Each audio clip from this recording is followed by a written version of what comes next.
As we've been seeing, the Dynamo Festival certainly has a great lineup this year. Earlier in the show we met Nude Swirl, Beer Factory and of course Freak of Nature, and we've got some great bands to look forward to. Suicidal Tendencies and Anthrax coming up a little bit later on tonight.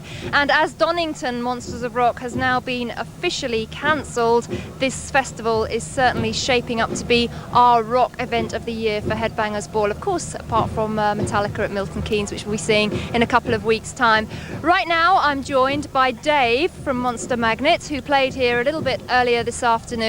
So how did the festival go for you, Dave? It was like a cauldron of boiling flesh. It felt like what would be on the surface of Mars, I guess. Yeah, good. Because your shows have been renowned in clubs for light displays and projections and go-go dancers and all that kind of thing. So how do you bring...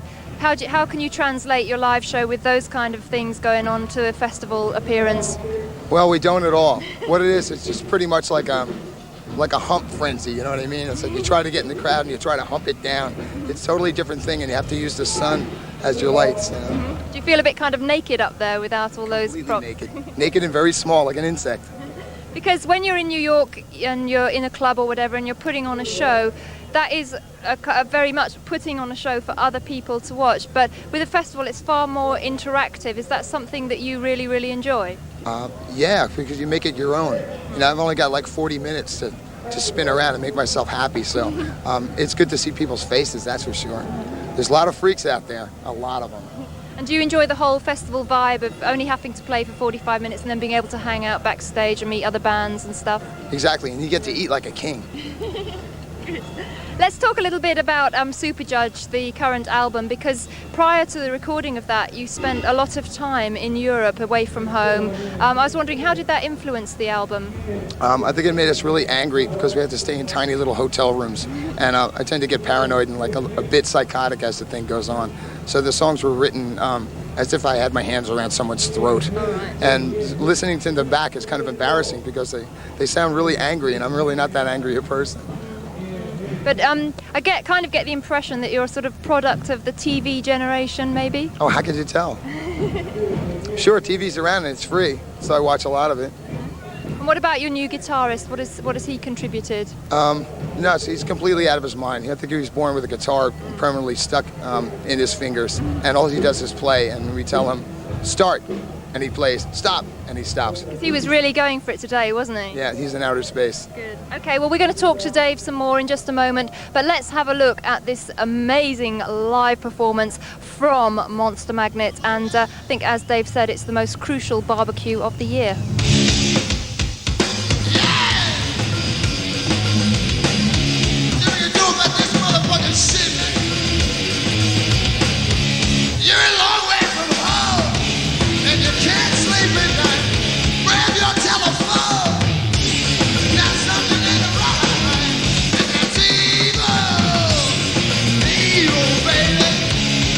Motherfucker, yeah, I said, won't you, brother?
Monster Magnet is still with me on this special edition of the Headbangers Ball, coming to you from the Dynamo Festival in Holland. And of course, this is part one of our coverage, all the bands from the Saturday.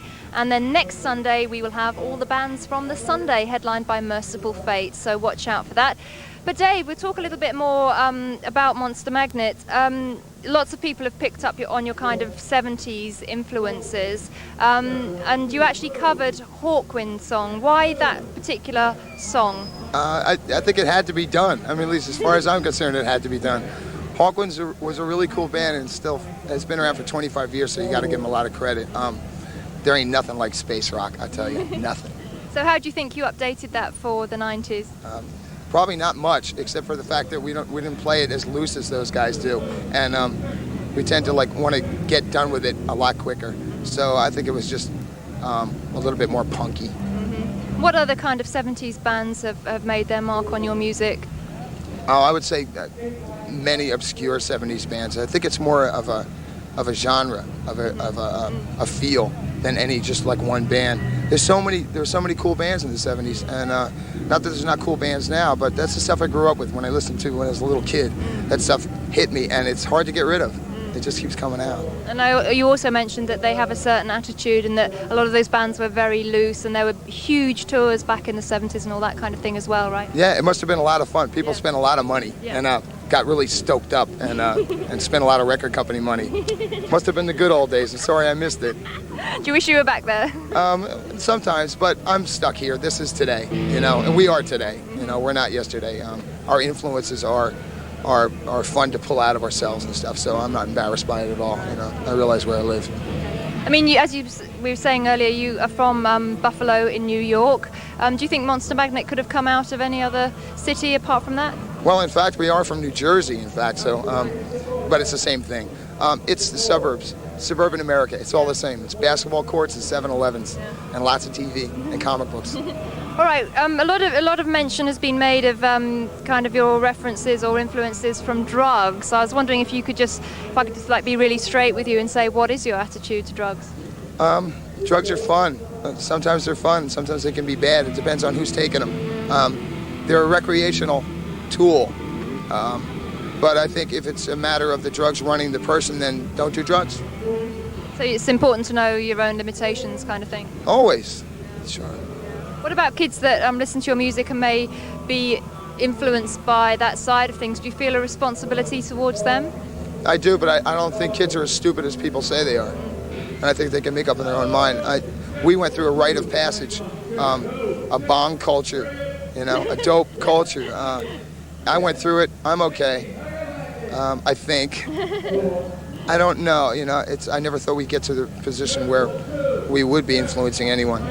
This has always been a very close-knit kind of family affair, the Monster Magnet thing, and I'm as surprised as anybody that it's even gotten outside of our town. So I still have faith in people running their own minds.